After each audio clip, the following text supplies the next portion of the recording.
¿Algún comentario sobre ese tema? Ya estamos listos.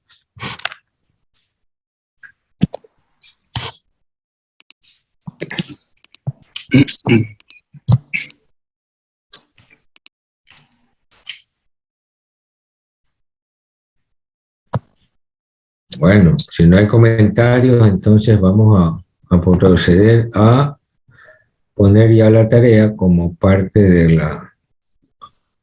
del aula virtual.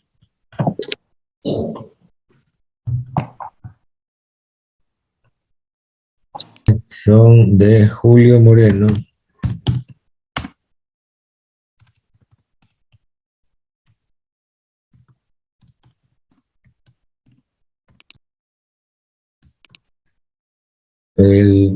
La tarea, propuesta de ruta entre poblaciones, está configurado para que se entregue desde el día de hoy hasta la próxima semana. Desde el lunes 7 de junio hasta el 4 de julio. A ver, muestre, tiene tiempo que no comparto pantalla. tiene habilitada para compartir.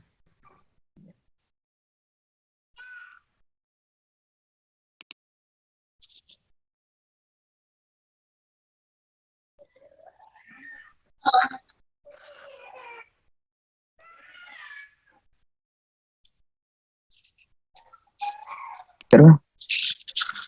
Sí, pero está muy pequeño. A ver, aproxímese.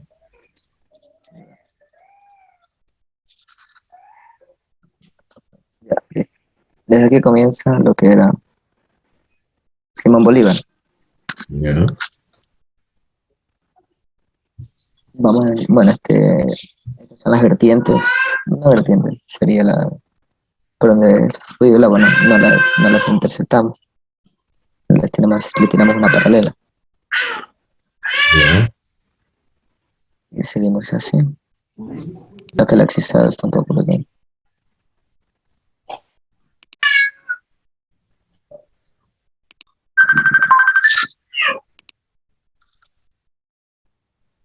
Llegar ahí será.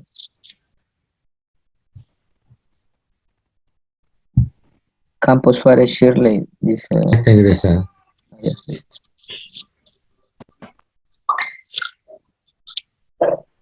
Sería el punto de llegada. No, este es el punto de llegada. Ahí está la Ya. cota 0 más 0, 0. La cota. Bueno, las abscisas también son acotamientos, pero Sí, así le decimos en el trabajo. ya. La cota, bueno, está el axisado, 17 más 483, bueno, casi 484. A ver, la definición de los PI, ya los tienen. En lo que cruza las dos tangentes, Claro, las coordenadas de los PI.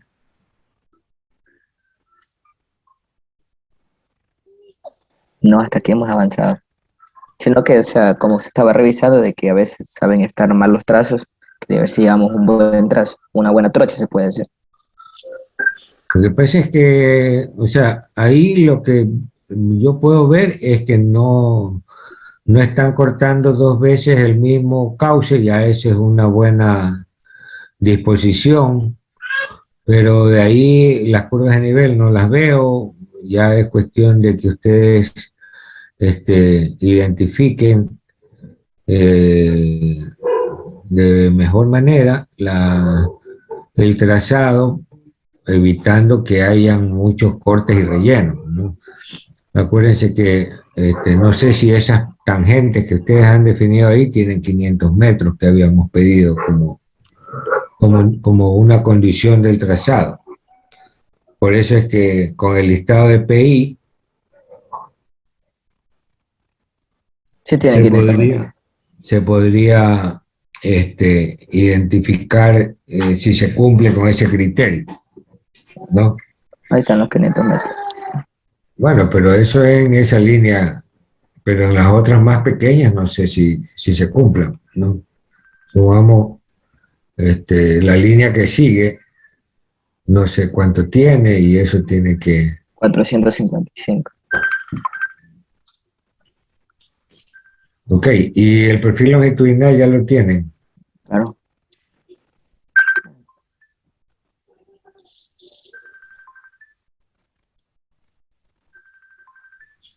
Este es el perfil. Pero ahí no han hecho ningún trazado todavía. No. O ya está hecho el trazado ahí. O sea, brevemente así al ojo del buen samaritano, se, se asumió de que, por ejemplo, entre el mismo corte existe el mismo relleno, pero no me convence todavía. Pero ¿y las pendientes cómo están ahí? Mira ahí la pendiente, 8%. Sí, tengo -1. Las pronunciadas, las más pronunciadas es una de estas. Por acá también tengo otras pronunciadas, 9.20. Ya. El terreno es bastante uniforme. No uniforme, no es uniforme para nada, entonces se hace un poco complejo. Sí, pero es porque ustedes hicieron ese trazado por ahí, pues, o sea, no es porque Claro, o sea, ustedes escogieron esa línea y esa línea tiene ese trazado y tiene esa topografía y de ahí hay que ajustarse en lo mejor que se pueda a esa topografía. Ingeniero, ahí realmente lo que consideramos las condiciones, los factores condicionantes, o sea, lo que usted indicó, ¿no? Que el corte no tiene que ser casi que igual a lo que se rellena para que haya un equilibrio. ¿Ya? Las pendientes las hemos considerado las pendientes máximas, que no exceda según la condición que usted dio en el ejercicio. Creo que en 2 puntos, creo que fue 3, no recuerdo bien, nos excedimos en una pendiente, pero por lo pronto tenemos ese perfil y el cuadro en Excel que usted indicó para hacer algo, avanzamos, no todo, pero estamos avanzando. Pero queríamos saber si está bien, estamos en la pauta y estamos en lo correcto con el trazado y con el yo le perfil. tengo una consulta a este ingeniero. A ver. O sea, por lo general para saber, para decir, ¿no? De que lo mismo que corto me sirve para relleno, tengo que saber en qué tipo de suelo trabajo. Bueno, en este caso no tenemos un estudio. Entonces, ¿por qué consideramos de que lo mismo que corto debo de rellenar? Porque muchas veces ese suelo no nos sirve. Lo tenemos que desalojar hasta un 70, 80%. ¿Y de dónde sacas ese porcentaje? No, ese porcentaje lo saco así, abre al libre albedrío, digo yo, porque no todo lo que se corta se rellena. A ver, ¿qué es lo que no deberías usar? De acuerdo a las especificaciones, pues el material de cobertura vegetal, que son 30, 40 centímetros, ¿verdad? Ah, ya. Luego de eso ya, salvo que haya un material que resulte inadecuado para hacer un terraplén, si no, pues ya lo puedes utilizar. Entonces nosotros estamos partiendo de esa idea, que no estamos en una zona de pantano que vamos a decir no podemos usar. Más bien estamos en media cordillera, en la cordillera Chongón-Colonche, y entonces los materiales que ustedes ya los conocen, porque ya saben qué tipo de material hay ahí, ¿verdad? Ustedes están viendo que, por ejemplo, la formación Progreso, la formación Tosagua, son areniscas, son lutitas, son materiales que en algún momento podrían ser utilizados para hacer un terraplén. Entonces, la idea de hacer un balance de materiales es básicamente crear una curva de masa para que el volumen de corte sea similar al volumen de relleno. Acuérdense que cuando nosotros aplicamos las especificaciones técnicas para construcción de caminos. Tenemos actividades como el acarreo libre, más o menos 5 kilómetros, que tiene que, el que ejecute la obra tendrá que movilizar esos materiales dentro del costo de hacer la vía, ¿no? Entonces, si no hay, si no hay suficiente material de corte para practicar los rellenos, entonces tendríamos que hacer materiales importados. Entonces tendríamos que buscar fuentes de materiales, ¿no? Pero hasta tanto para un diseño preliminar está bien que tratemos de considerar que se compensan los cortes con los rellenos, si no, no habría otra forma de hacerlo por el momento, ¿no? Luego ya ustedes van a hacer una evaluación más detallada, porque todos los proyectos que estamos haciendo tienen la misma connotación, tienen el mismo alcance. Entonces, si por ejemplo, ustedes llegan a, según veo por ahí, 17 kilómetros, ¿verdad? 17 kilómetros. Otro proyecto llegará a 15 kilómetros, otro llegará a 25 kilómetros. Ok, ¿cuál es el más conveniente? No, por eso se llama el análisis multicriterio. Un criterio es la seguridad. El método Mora-Barso, ¿verdad? Otro criterio es disminuir o reducir el drenaje interrumpido, método de Talbot.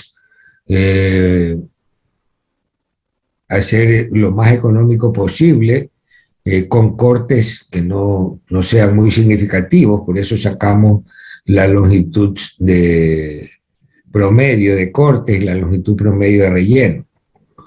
A ver, levantó la mano el señor Rodríguez. Ingeniero, una consulta. De este sector, la cantera más próxima, digamos, si es que llegásemos a necesitar material de préstamo importado.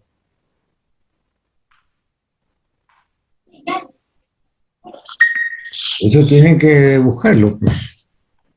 Tienes el mapa geológico, tienes el mapa geológico. Sí, el compañero Villasí, sí, creo que lo tiene por ahí. No lo tengo yo ahorita a la mano porque estoy conectado al celular. Yo no sé si le puedo pedir permiso que me está llamando el doctor. Contesta el teléfono. Ya. Está, ingeniero. Sí. Cuando uno construye un camino, en este caso, que ahorita estamos diseñando, ¿verdad? El perfil y todo lo demás, pero ya cuando estamos en la ejecución, lo que usted mencionó, 500 metros de acarreo libre al baricentro que se cobra en uno de los rubros, cuando uno planilla en la ejecución del proyecto, esos 500 metros... Ya. ¿Qué le pasa a usted cuando construye un camino? Era una consulta, ingeniero. El contratista, digamos, tiene que asumir esos 500 metros al momento que quiere cobrar el rubro, o es la parte contratante que debe de asumirlo. Le pregunto esto porque hubo un intercambio de criterios, ¿no? Entre la fiscalización, el contratante y el contratista. ¿Ya? Entonces, por lo general, ese rubro viene especificado en la parte constructiva, ¿verdad? En la memoria técnica de cada rubro, digamos así. A ver, joven, usted va a ser ingeniero. El ingeniero Sí.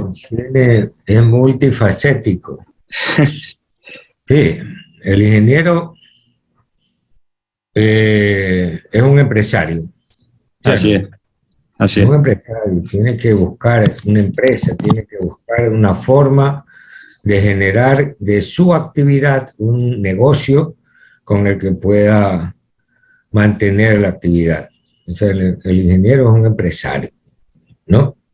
Así es. El ingeniero siempre sea rentable.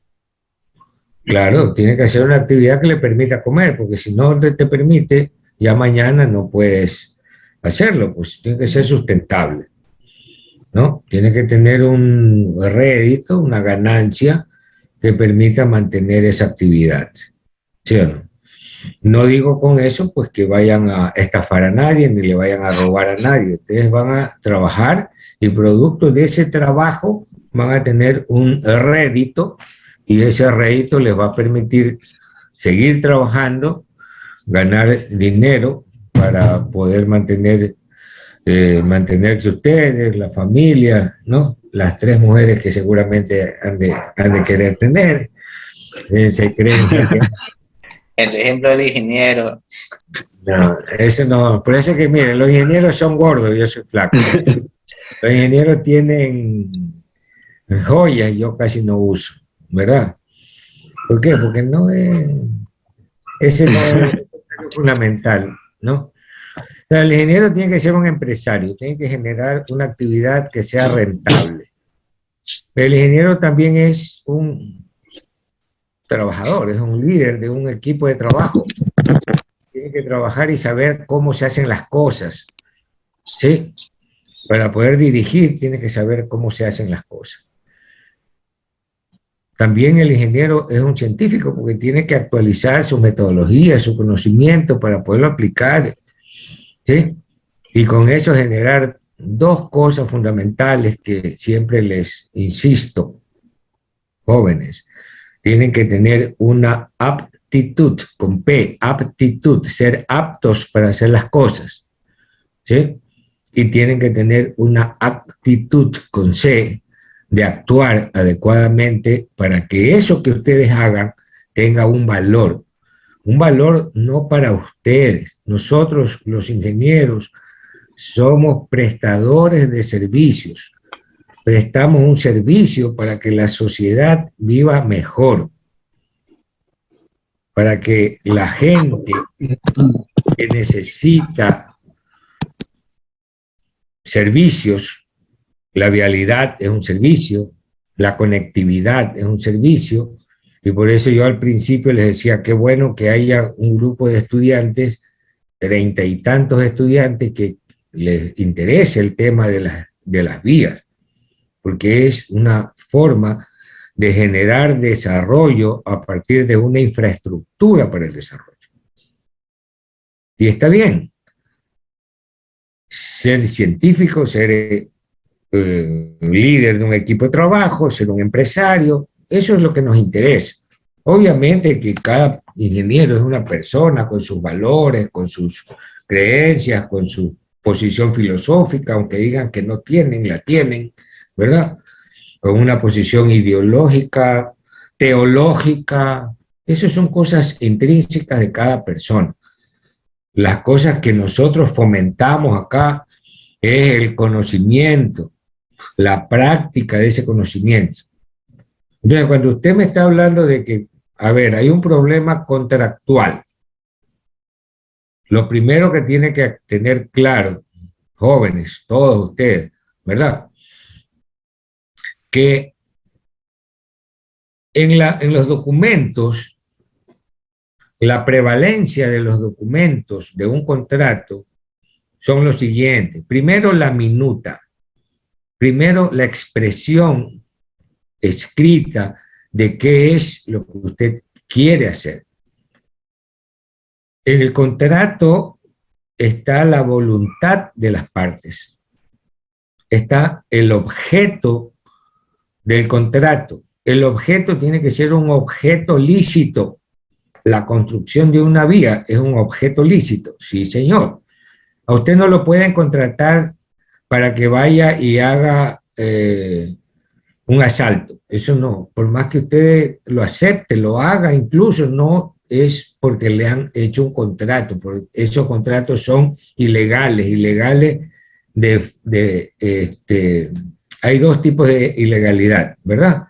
La ilegalidad de forma y la ilegalidad de fondo. Si el objeto es ilegal, entonces el contrato es nulo, de nulidad absoluta. Entonces partamos de que el objeto que usted va a contratar es lícito. Porque si Por ejemplo, viene Edison y lo contratan para que haga el camino de acceso a la fábrica Chivería.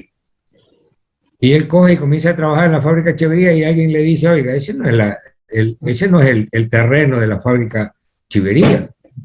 No, que a mí me contrataron y yo lo voy a hacer. No, señor, usted no puede hacer porque es ilegal lo que usted está haciendo, invadir un terreno que no es el que...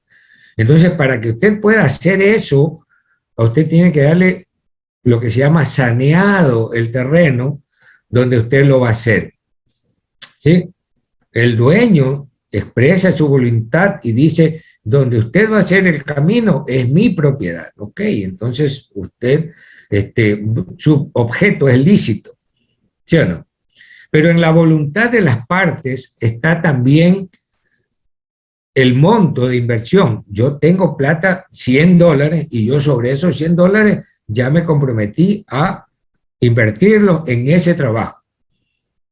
Si usted no necesita menos, me hace saber y yo me ahorro un dinero. Si usted necesita más, me hace saber para ver si consigo más dinero o no. ¿Sí estamos? Entonces, la voluntad de las partes es la minuta del contrato, es lo fundamental. Luego vienen los planos. Los planos del contrato establecen el alcance del trabajo. ¿Sí? Después vienen las especificaciones técnicas que dicen cómo se realiza el trabajo. Y después de eso vienen una serie de documentos que son documentos accesorios. Por ejemplo, el análisis de precio unitario.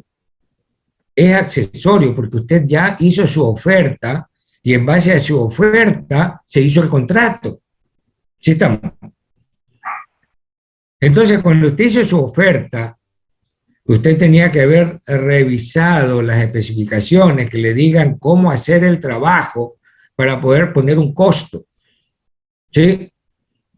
Muchos contratistas, como yo generalmente me dedico es a la fiscalización, muchos contratistas me han dicho, ingeniero, la verdad que cometí un error, estoy perdiendo plata, y yo lo único que le puedo decir, hermano, búscate un pañuelo, que yo busco el mío, y lloramos juntos, pero yo no puedo cambiar nada, porque esa fue tu oferta.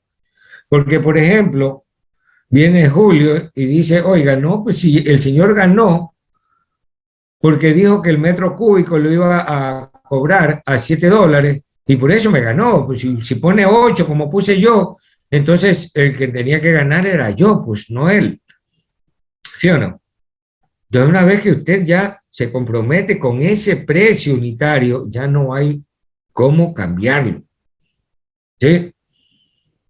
Entonces, cuando usted revisa su precio unitario y dice que tiene que hacer el relleno de la plataforma, incluye el acarreo libre.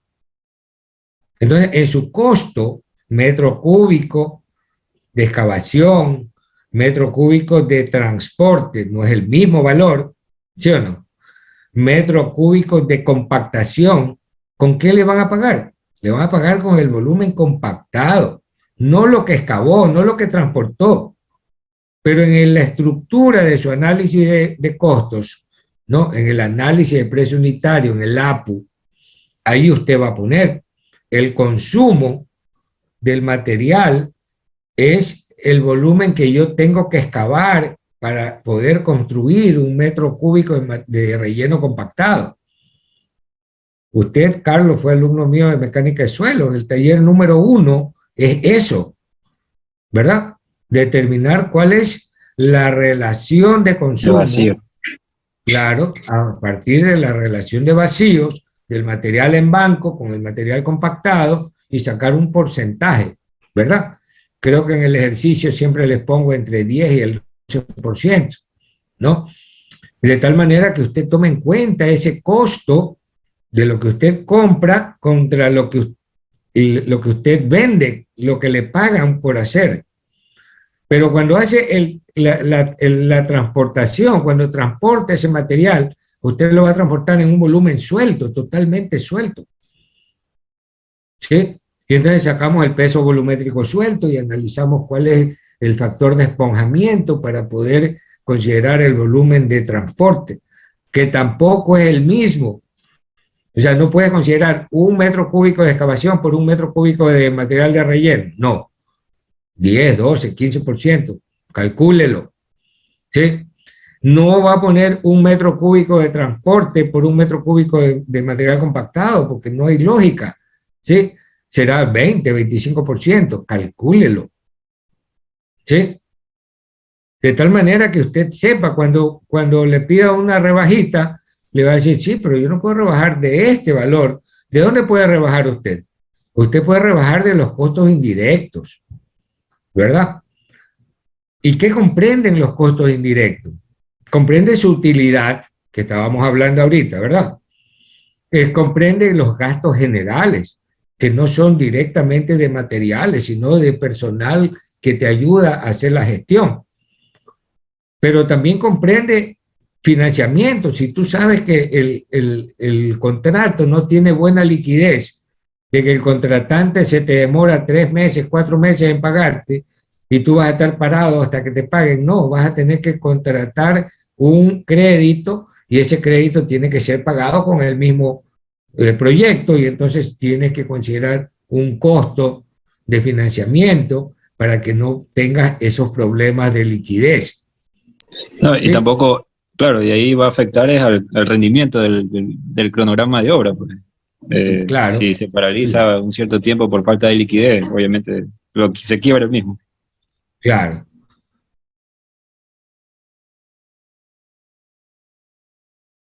Incluso ponemos a veces un imprevisto. Ponle 1, 2, 3% de imprevisto, algo. ¿Sí? Entonces tú vienes y dices, oye, hazme una rebaja. Bueno, ¿en qué condiciones vamos a firmar el contrato? Si tú me dices, yo voy a hacer un fideicomiso donde yo voy a poner ahí el dinero y siempre va a estar disponible el dinero, tú haces tu planilla y en 15 días está pagado, entonces no tengo que conseguir financiamiento, bájale ese 3%. ¿Sí? No, aquí está esto bien estudiado, tú lo estudiaste, tú sabes que no tienes mayor incertidumbre, entonces quítale el 2, 3% de imprevisto, ya van 5, 6%. ¿Sí? Pero no le puedes decir, oye, bájale el 15% de los indirectos, porque tienes que tener una utilidad, por mínima que sea.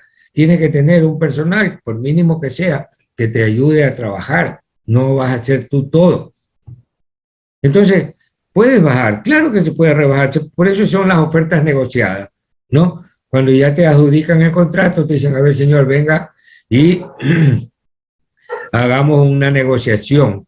Ok, negociación de cuánto, del 1, del 2, 3% a lo mucho, pero si vas a hacer una negociación del 25, 30%, ¿de dónde vas a sacar eso? ¿Verdad? Okay. Claro, si viene Julio y dice, no, lo que pasa es que me están llorando los negritos y necesito comprar un tarro de leche, y entonces voy a tener que coger ese trabajo, sea como sea, para poder financiar ahorita el tarro de leche. Así no funcionan las cosas. ¿Sí? Las necesidades se las suple, es verdad que hay que suplirlas, ¿no? Como buen hombre responsable que es Julio, pero eso no es la condición del trabajo. ¿Sí? Usted gana dinero porque hace un trabajo. Ese dinero que usted ha ganado es un dinero digno, suyo, pero ese dinero tiene que permitirle a usted vivir, ¿sí? Mantenerse en su actividad. Si no, no funciona. Si no, comenzamos a quebrar y nos quedamos chiros como mi empresa, que ya no tiene cómo funcionar, ¿verdad? No es así, no es así. No me haga reír, ingeniero. Perfil bajo este ingeniero. Sí. Cuando ya Julio tenga ya montada su empresa, ya entonces las vacaciones ya no van a ser en Alausí, sino en Miami, ¿verdad? Cosas así. Pero bueno, eso es lo importante. Usted tiene que estudiar su contrato. Usted tiene que estudiar las condiciones en que va a desarrollar su trabajo. ¿Sí?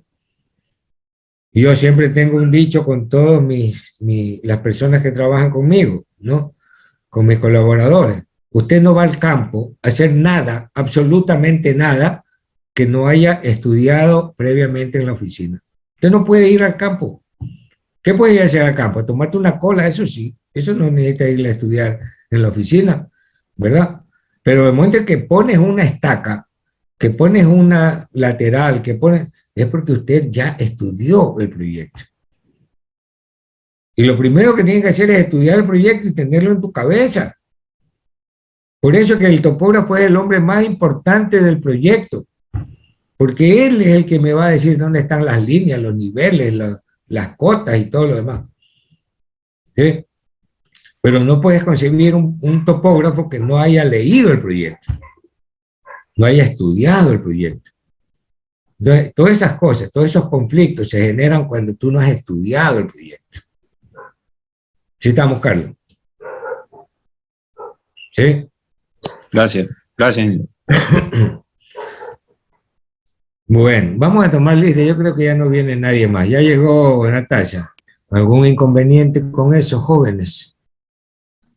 Yo les dije desde el principio que mi idea no es calificar el trabajo, sino lo hubiese puesto hace tiempo y ya, salga Pato, salga Gallareta, igual ustedes entregan cualquier barbaridad y ya, pues no, pone 0, pone 1, 2, lo que sea, y ya, cumplió con una tarea. Ese no es el objetivo de este curso, ¿no? El objetivo de este curso es que ustedes aprendan a hacer las cosas bien hechas para que cuando estén en el ejercicio profesional, pues se cambie esa mentalidad, ¿no? De muchos ingenieros jóvenes que no están preocupados por, digamos, la calidad del trabajo, sino la cantidad de trabajo. A veces nos confundimos mucho y decimos, no, es que es un buen trabajador porque se queda hasta las 10 de la noche trabajando. Sí, pues se queda hasta las 10 de la noche sin hacer una actividad que tenga mucho significado. Entonces, ese no es un buen trabajo, ¿no? Y como le digo, el ingeniero es un científico si es que sabe, ¿no? Científico significa que tiene conciencia cierta de algo. Pero si no lo tiene, esa conciencia cierta, tiene que ser un investigador. Saber cómo obtener información, cómo procesar esa información. Los criterios básicos ustedes ya los tienen. Han tenido 10 semestres donde ustedes han aprendido a investigar, han aprendido a interpretar, han aprendido a crear sus modelos físicos, sus modelos matemáticos, ¿no? Para poder resolver problemas. Eso es la ingeniería. Aplicar el método científico para resolver problemas. ¿Cuál es el método científico? Primero, Investigar. Primero una observación del problema, identificar el objeto del estudio, la situación problemática, el problema que vamos a resolver, ¿sí? Elaborar una hipótesis para resolver ese problema. Y entonces, una vez que tú ya tienes una hipótesis, ya, para resolver este problema tengo que hacer algo, esto, ok. ¿Cuál es el objetivo? Hacer eso, hacer eso. Pero el objetivo tiene que decirnos qué quieres hacer, para qué quieres hacerlo. Eso es el problema, para resolver el problema. ¿Sí o no? ¿Qué voy a hacer? ¿Para qué lo voy a hacer? Para resolver el problema. ¿Cómo lo voy a hacer? El cómo es el problema, ¿no? El cómo. ¿Cómo lo hacemos? Ahí es donde tiene que tener un buen marco teórico para saber cómo hacerlo, un buen marco metodológico para saber cómo lo vas a hacer, ¿sí? El marco teórico para saber si hay un conocimiento suficiente para resolver el problema, un marco metodológico para ver si hay una práctica suficiente para resolver el problema. Entonces, si hay el conocimiento y hay la práctica, ¿qué nos falta? Resolver el problema. Nada más. ¿Sí? Entonces el objetivo es eso, saber qué hacer, cómo hacerlo, para qué hacerlo. Si usted me dice, tengo un objetivo en la vida, ¿cuál es el objetivo? Digamos que dice Joel, dice, no, mi objetivo es tener una casa en Entre Ríos cuando cumpla 30 años. Ah, eso es lo que tú quieres hacer. ¿Qué? Eso es lo que ya sabes qué vas a hacer, ¿verdad? ¿Para qué lo vas a hacer? Para vivir bien, para estar bien, ok. ¿Cómo lo vas a hacer? ¿Cómo lo vas a hacer? Ah, eso no sé. Entonces no tienes un objetivo. No sabes cómo lo vas a hacer. ¿Sí? Y cuando tienes el objetivo, entonces haces una planificación para conseguir ese objetivo. Eso se llama planificación estratégica. ¿Cómo consigo los objetivos? ¿Cómo consigo eso? ¿Verdad? Carlos ya está pensando en enamorar a una vecina y dice, sí, pero ¿cómo lo consigo? ¿Cómo lo hago? ¿No? El método. Acuérdense del método, ¿no? El discurso del método. Entonces, al saber qué voy a hacer, pero saber cómo lo voy a hacer y saber para qué lo voy a hacer. Cada cosa que usted haga, miren, estimados jóvenes, cada cosa que usted haga, el ser humano solo tiene dos opciones para actuar en la vida. Solo tiene dos opciones, no hay más opciones. ¿Sí? El resto es mentira. Opción número uno, acercarse al bienestar. Hacer las cosas porque me siento bien, porque quiero estar ahí. Opción dos, alejarse del malestar, alejarse del dolor, alejarse de lo que le causa pena. No hay otra forma, ¿sí o no? Entonces, en esa actuación de acercarse al bienestar o alejarse del dolor, usted tiene libre albedrío para hacerlo. Y de eso se trata la educación. De eso se trata prepararnos como profesionales, ¿sí? Porque queremos algo mejor de lo que estamos haciendo. Queremos vivir mejor. Por eso nos preparamos, ¿sí? Pero el vivir mejor se va a deber no a conseguir dinero. El dinero es parte de su trabajo. Su preocupación no es el dinero. Su preocupación es hacer un buen trabajo. Consecuencia de hacer un buen trabajo, va a tener dinero. ¿Sí? Porque si no, si el objetivo es dinero, nos equivocamos de profesión. Así es. A veces yo les pregunto a los chicos de cuarto semestre, quinto semestre, que los topo, le digo, ¿y ustedes para qué quieren ser ingeniero? Entonces viene Christopher y dice, no, porque yo quiero tener plata. Le digo, sí, pero tener plata, el señor que es comerciante puede conseguir dinero, o sea, hace dinero con su trabajo. El señor el abogado seguramente hace dinero, el médico también. ¿Por qué quiere ser ingeniero? ¿Sí? Para construir y bien las cosas. Y le digo algo, jóvenes, ¿no? Las personas no tienen el derecho de ser ingenieros. Nadie tiene el derecho de ser ingeniero. Usted tiene el privilegio de ser ingeniero, porque es una de las profesiones más hermosas que podamos ejercer, porque nosotros creamos lo que antes no hay, lo que antes no había, nosotros lo hemos creado, el investigador investiga lo que hay, el diseñador crea algo que no hay. ¿Sí? Esta misma carretera no hay, usted la va a plantear. Si se ejecuta el proyecto, usted va a decir, ve, ¿sí? Ahí está lo que yo he creado, esa es su criatura. Claro, hay algunos que ya le ponen mucha sal al caldo y entonces ya se vuelve malo, ¿verdad? A mí me dijo alguien una vez, dice, no, es que cada proyecto que yo he estado es un hijo mío. Le digo, uy, hermano, entonces yo voy a tener 500.000 hijos, porque cada que paso por un puente, ese puente lo hice yo, ese pasa por el otro, ese ahí lo hice yo. Entonces, así no se puede, ¿no? Ya usted coge y hace su trabajo, lo documenta bien, tiene almacenada la información y si alguien le pregunta por uno de sus hijos, digo, por uno de sus proyectos, ¿verdad? Entonces lo que hace es sacar la documentación y referenciarlo, ¿no?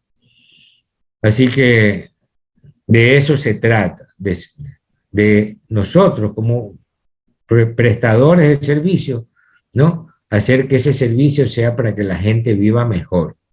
Cuando usted hace un sistema de agua potable encomiable, ¿verdad? Porque usted le está resolviendo el problema a muchas personas que no tienen agua potable. Cuando usted le hace una carretera encomiable, pues, ¿sí? Está dándole un servicio a gente que no tiene eso y que lo aprecia porque eso forma una facilidad, un bienestar de vivir mejor, ¿sí? Y de eso se trata esto. ¿Ok? Verán, si nosotros, como dijimos, esta era la última clase en la que nos poníamos a revisar estos trabajos, ¿sí o no? Para la siguiente clase ya vamos a pensar ya no en una carretera que no existe, porque eso es lo que estamos haciendo ahorita, ¿verdad? Una carretera que no existe, nosotros la vamos a proponer. Vamos a hacerlo por aquí, vamos a hacerlo por acá. ¿Por qué? Análisis, como hemos dicho, un análisis multicriterio. No es un solo criterio. No es solo la topografía. No es solo la distancia más corta entre dos puntos, porque si no, traza una línea recta y se acabó el problema. No. Es la topografía, el terreno, la configuración, la geoforma del terreno. Es el sistema hidrográfico, es el patrón de drenaje, es la geología, es el territorio fluvial, son las fallas geológicas, son la seguridad que debe tener ese corredor, que también lo analizamos con un criterio que tiene otros criterios, 5 criterios adicionales, 3 de susceptibilidad y 2 de disparo, que es el método de Mora-Barson. Ahí nada más tenemos 5 criterios para zonificar, más el patrón de drenaje, 6 criterios con el método de Talbot, tener una idea de qué es lo que vamos a hacer para a posteriori, ¿verdad? Como les decía, si yo tengo previsto hacer una alcantarilla, voy a gastar en una información para diseñar la alcantarilla. No estoy diciendo que con el método de Talbot ya está diseñada la alcantarilla, para nada. ¿Sí? Pero si veo que es un drenaje importante y ya veo que es la posibilidad de hacer un puente, entonces voy a tener que invertir mucho más dinero para hacer la investigación para poder diseñar el puente. Esa es la importancia del método de Talbot. No es que ya está definido, está diseñado, el ingeniero me está enseñando a diseñar con el método de Talbot. No. Estamos en diseño preliminar, estamos en la fase de prefactibilidad, de factibilidad a lo mucho, ¿no? ¿Es factible hacerlo por ahí, sí o no? Analicemos los aspectos técnicos del territorio, del terreno donde vamos a poner la vía. Veamos qué accidentes geográficos, topográficos tenemos que pasar para poder construir esa carretera, pero démosle seguridad, démosle economía, pues no vamos a hacer cortes de 50, 60 metros, ¿verdad? Cuando hay una carretera mejor trazada que no tiene que hacer esas inversiones. Entonces, de eso se trata, ¿no? Entonces, el día miércoles, ya ustedes con su respuesta, vamos a evaluar la alternativa más conveniente. Tienen que tener ya el resumen de la tabla que vimos al final, ¿verdad? con todos esos criterios, ya simplemente con el dato. Después, en el trabajo, ustedes me van a entregar, yo voy a revisar que ese contenido que ustedes proponen, por ejemplo, el señor Villasís me dice, el carretero que yo propongo tiene 17,4 kilómetros, me parece, ¿no? Claro, entonces viene la señorita regalada y dice, no, yo tengo una de 15 kilómetros. Ah, eso está mejor, ¿sí o no? Ah, pero que dice Dayana, sí, pero el problema es que el índice de susceptibilidad es alto, muy alto para todo el recorrido. Ah, qué malo, ¿no? El otro diseño que es más largo, pero tiene un índice de susceptibilidad más bajo, es una zona más segura por donde está pasando, y correcto, pues ahí gasto un poco más en la longitud de la vía, pero me doy mayor seguridad porque esa susceptibilidad me va a indicar que si tengo que hacer tratamientos de sitios críticos, que pueden tener deslizamiento, que los mantenimientos van a ser más constantes. Entonces, toda esa problemática tenemos que tenerla en cuenta. No digo que tenemos que evitarla, tenemos que tenerla en cuenta cuando vayamos a escoger una alternativa. ¿Sí?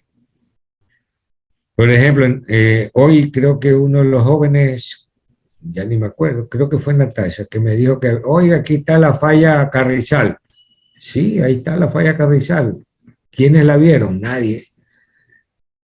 Casi nadie. Bueno, ya nadie no, porque ya la vio Natasha. Entonces, oye, ¿y qué va a pasar con eso? Vas a tener un problema. ¿Qué tienes que hacer? Tienes que investigar si esa falla es una falla activa, es una falla inactiva, cuál es la tasa de movimiento, ¿qué es lo que no puedes hacer? Construir un pavimento rígido, obviamente no vas a poder, porque si se está moviendo, lo que necesitas es un pavimento flexible que se adapte hasta que los movimientos sean prácticamente tolerables por la estructura de pavimento. ¿Sí? Y vas a tener reparaciones, sí, pero es que no tengo por dónde más pasar, porque la falla Carrizal es una falla regional, pues. No es que me puedo dar medio kilómetro más allá y me la saco, no. Igual vas a tener que pasar por cualquier sitio que quieras. ¿Sí me explico? ¿Ya? Pero eso tiene que tenerlo claro en el contenido de su propuesta. Bueno, ya por gusto les dije eso, porque ya mismo comienzan a inventarse hasta fallas de las que no hay. ¿Sí? La falla Colonche no interviene, por si acaso a alguien se le ocurre decir, no, yo tengo 3 fallas, y Natasha nomás vio una, ya. Ya está Bueno. demostrada. Ingeniero, entonces el avance que nos está pidiendo es hasta la propuesta de nuestro trazado y hasta el método de Mora-Barson, o No. hasta el de tal. No, yo les estoy diciendo, para el día miércoles ustedes ya tienen que tener su propuesta lista. ¿Sí? Que tienen que tener su propuesta lista, la discutimos. Si la observamos algo, ok, y usted la termina, le da algún acabado, alguna cosa, y la entrega hasta la próxima semana. Pero ya no es que ya hemos tenido bastante tiempo para discutirla, ¿verdad? Mañana martes, posiblemente, bueno, no posiblemente, seguramente en la tarde voy a estar igual en Arrufili. El día miércoles voy a estar de nuevo en Arrufili en la mañana, para si a alguien se le ocurre, tiene alguna cosa que comentar, ¿no? Alguna duda, pueden ir ahí al Arrufili, pueden llamarme al WhatsApp del grupo, poner los problemas. El problema que usted pueda plantear, por ejemplo, Edison, el problema que va a plantear es el mismo problema que tienen los demás. No tiene por qué suponer que usted solamente tiene un problema en un trazado de una vía, ¿no? Es el mismo problema de todos, porque todos están en un nivel similar de formación, ¿sí o no? Entonces no hay ni vergüenza, ni cosas por el estilo, porque aquí no hay preguntas tontas, sino hay, ¿cómo dice el dicho, Julio? Tonto el que no pregunta. Tonto es el que no pregunta. Sí, claro. Sí. Usted tiene la posibilidad, joven, de completar en este semestre su perfil de egreso. Algo que usted no sepa de su carrera, de lo que usted va a hacer, esta es su última oportunidad para saber, para conocer, tener claras las cosas. ¿Sí? Después, ¿qué viene después? Un trabajo de titulación que le dice, a ver, ¿tú qué vas a hacer? No, yo voy a hacer sanitario. A ver, dime si sabes hacer una estación de bombeo. Ah, sí, la estación de bombeo es así, ya, listo, te fuiste. ¿Ah? No, yo voy a ser estructurista. Ah, y sabes hacer un edificio de 4 pisos. Sí, ya, a ver, ¿cómo se hace? Ya, listo, te fuiste. No, que yo voy a hacer carretera. A ver, tú puedes hacer una carretera de 5 kilómetros. Sí, ok, ¿cómo se hace? Déjame ver. Ah, ya, listo, te fuiste. Es eso, nada más. El trabajo de titulación es demostrar que toda su preparación, ¿no?, le permitirá a usted ejercer su carrera. Absolutamente nada más. No tienen que inventar nada, no tienen que crear nada nuevo, solamente aplicar los conocimientos que usted ha adquirido en estos 10 semestres, ¿verdad? Como dijo alguien ahora último que estaban discutiendo, cada estudiante le cuesta $7,000 al país por año. Imagínese cuánto ha invertido el país en formarlo a usted, ¿no? Son 6 años de escuela, 6 años de colegio, 5 años de universidad, ¿no? ¿Y para qué? ¿Para crearle conflictos al país, a la sociedad, o para resolverle los problemas a la sociedad? Con su preferencia, obviamente, su preferencia, qué es lo que usted quiere hacer, en qué quiere ayudar, pero siempre pensando en eso. Nuestra profesión es resolver problemas de la sociedad. ¿Sí?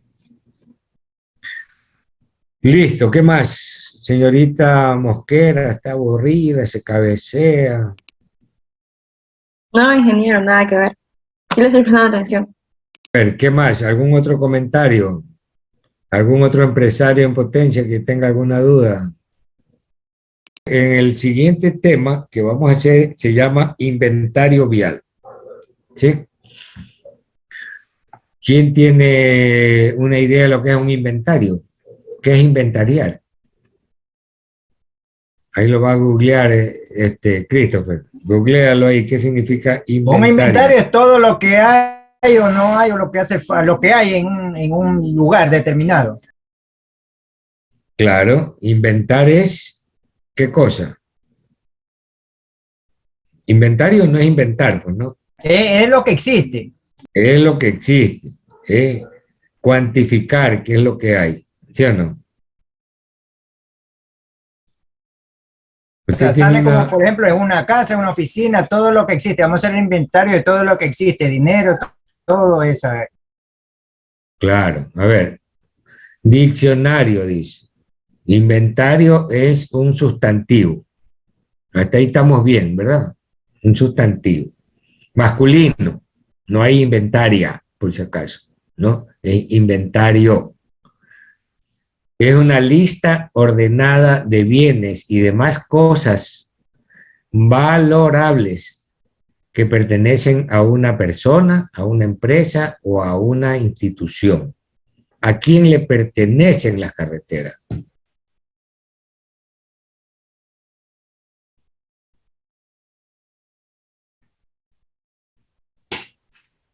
¿A quién le pertenecen las carreteras? A ver, ahí viene una pregunta muy sencilla.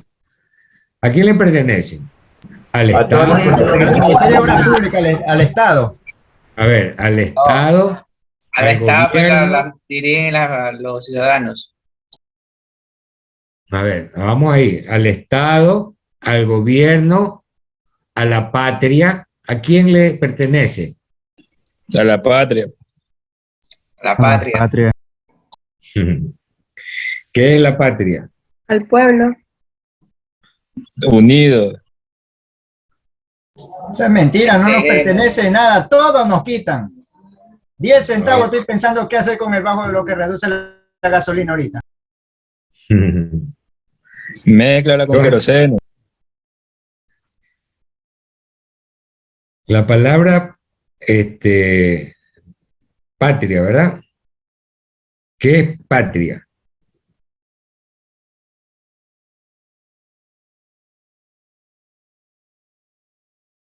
¿Qué es Estado?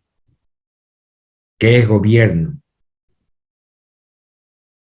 Usted, como ingeniero, va a servir, pero para poder servir tiene que administrar, y para poder administrar tiene que gobernar. El gobierno es eso, es solamente un administrador de los bienes. ¿Sí?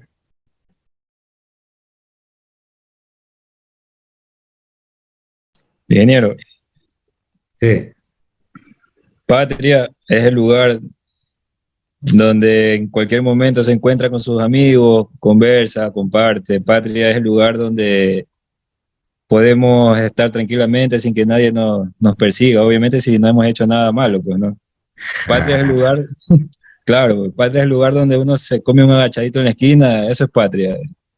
Si ya nos quitan la patria, pues no tenemos nada. Entonces, Ya patria es la googleaste familia, bien. los amigos.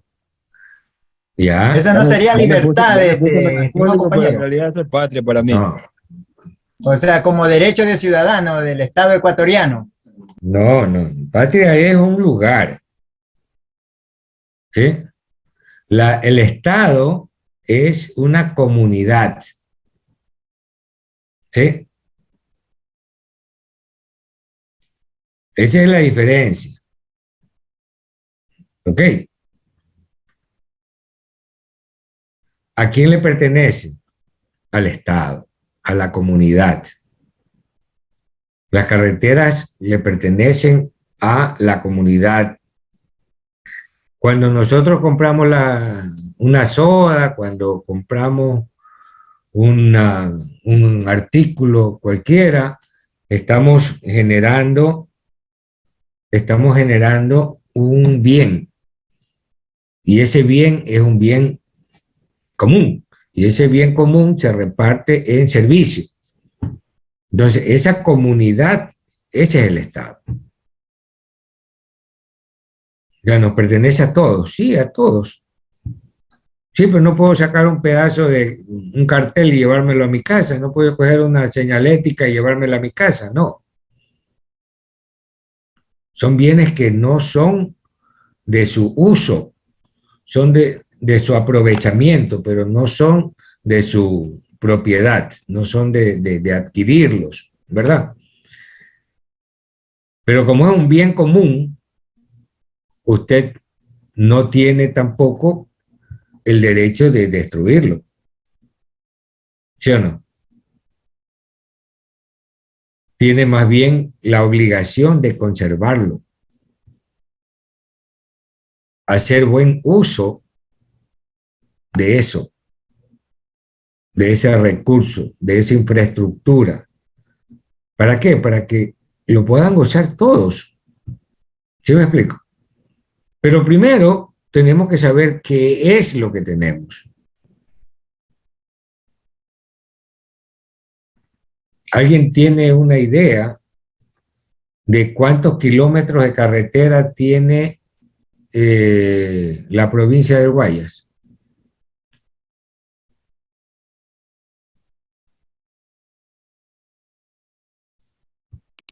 Sí, no sabemos, no sabemos.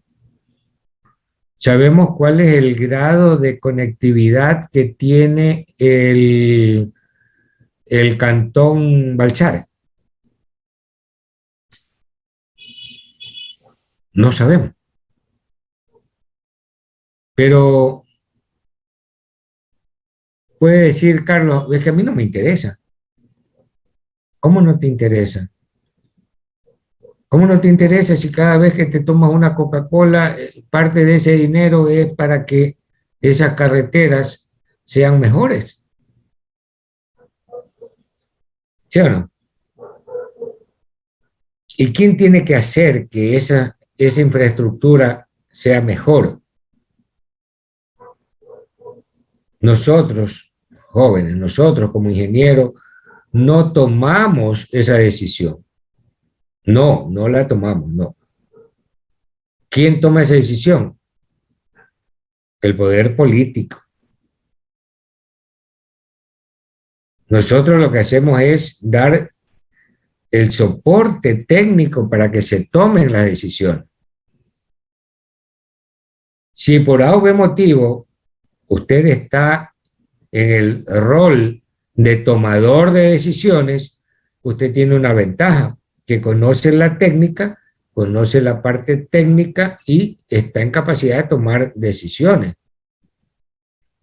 Pero por lo general los ingenieros no somos tomadores de decisiones, tomadores de decisiones políticas, ¿verdad? Pero sí tenemos que decirle al tomador de decisión, estos son los criterios para que prioricen la inversión, estos son los criterios. No, 896 kilómetros no, eso está... 345 kilómetros. Bueno, está mal. Están hablando de las primarias nomás.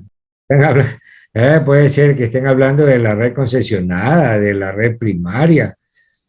Nosotros tenemos más de 6.000 kilómetros de carreteras. ¿Sí? A ver, ¿quién más dice? ¿En Guayas o en el Ecuador entero? En Durán. Tiene que preocuparse de esos temas. Tienen que preocuparse de esos temas. ¿Sí? No por el hecho de que no, es que yo soy de Guayaquil y en Erguayas no pasa eso. No. Nos va a tocar trabajar en algún otro lado. ¿Sí? Imagínense que la ingeniera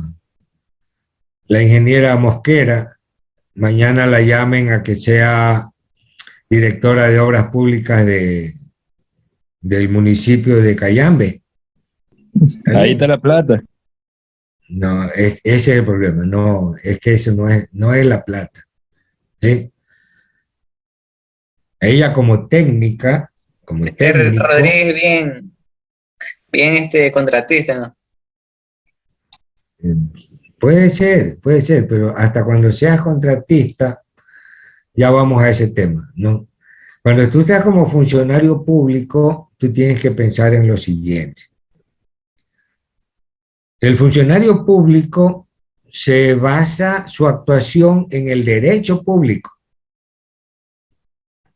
Eso significa que, de acuerdo a la ley y a la Constitución de la República, una persona que actúe en nombre y en representación del Estado solamente puede hacer lo que está prescrito en la ley.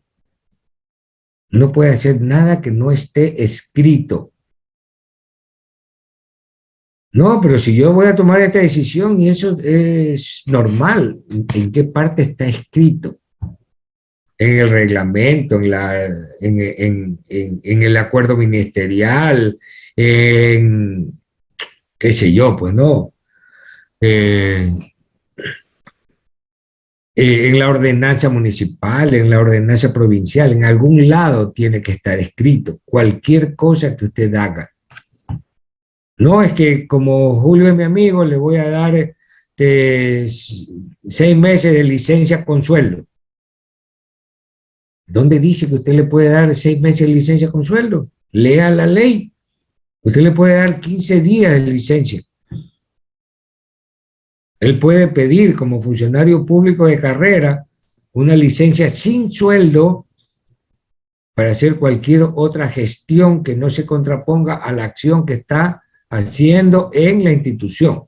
Porque obviamente usted se puede desvincular de director de obras públicas y coger un contrato que está ahí en la misma institución. Eso no puede ser. Ingeniero, una consulta. Ahorita que está hablando sobre el sector público. Le pongo como ejemplo a usted, por ejemplo. Usted es funcionario público. ¿sí? ¿Usted como funcionario público estaría en la capacidad o estaría dentro del margen de la ley contratar? ¿Usted puede ser contratista o no puede ser contratista? Claro que sí. Sí se puede, ¿no? Sí, pero lo que no puedo contratar es en el mismo sitio donde soy funcionario público, pues. Ah, ya. A ver, si yo Ya, si tengo, a ver, usted es contratista, usted es funcionario público en Guayas, usted no puede hacer ninguna contratación a nivel de Guayas, aparte. a ver, va por ahí. Vamos Ya. así, vamos por parte. Ya, yo soy funcionario público porque soy docente. ¿Ok? Soy funcionario público porque ejerzo una función pública de ser docente. En la docencia no hay multitrabajo, excepto que tenga tanto trabajo afuera que no me permita trabajar en la universidad. Pero yo puedo contratar con otra empresa que no sea la universidad, ¿verdad? Y que yo no tenga capacidad de decidir sobre ese contrato. Por ejemplo, por decir algo, el municipio de Guayaquil necesita un asesor para el proyecto, qué sé yo, Malecón 2100, ¿ok? ¿Ya? Y voy a trabajar, ya no puedo trabajar al 100% porque estoy trabajando en la Universidad de Guayaquil, ¿sí o no? Pero no puedo trabajar al 100%. Ese es el problema, cuando tú trabajas al 100% en 4 empresas, ¿cómo haces para trabajar 400%? No puedes, ¿sí o no? O no haces o haces mal todo. Entonces, sí puedes contratar, claro, con una responsabilidad como consultor, con una responsabilidad como docente, ¿verdad? Pero contratar obras sobre una empresa en la cual usted toma decisiones no puede, ni siquiera en el ámbito privado. Cuidado. Entonces, si usted así contrata con una empresa por fuera y la empresa pide la fiscalización externa y le nombran a usted, usted no puede porque ejerce decisiones sobre el contrato. Ingeniero, pero también Sí. puede coger el contrato y subcontratar a otra empresa. Está evadiendo el control, le pregunto.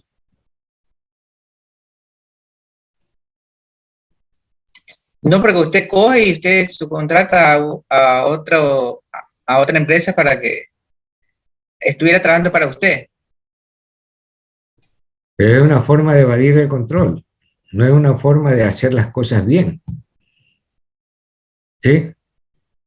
O sea, en realidad quieren saber si existe la manera, si el ingeniero es correcto y está haciendo las cosas bien, para que sepan. ¿Quién yo? Claro, pues usted. A ver, apaguen la grabación. Parcialmente mi empresa. ¿Ya? Tienen las propuestas listas. Si no las tienen listas, ya no es mi problema. ¿Ok? Tienen la lista de atributos que vimos en el documento que se llama, ¿cómo se llama? Está en el Moodle, ¿no? Se llama sesión 2, creo que era. En la clase sesión 2,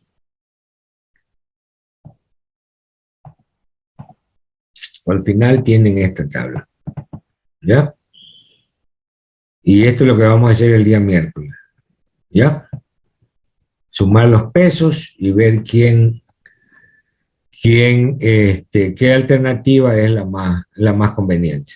Desde el aspecto técnico, comparación técnica de alternativa. ¿Sí? Listo.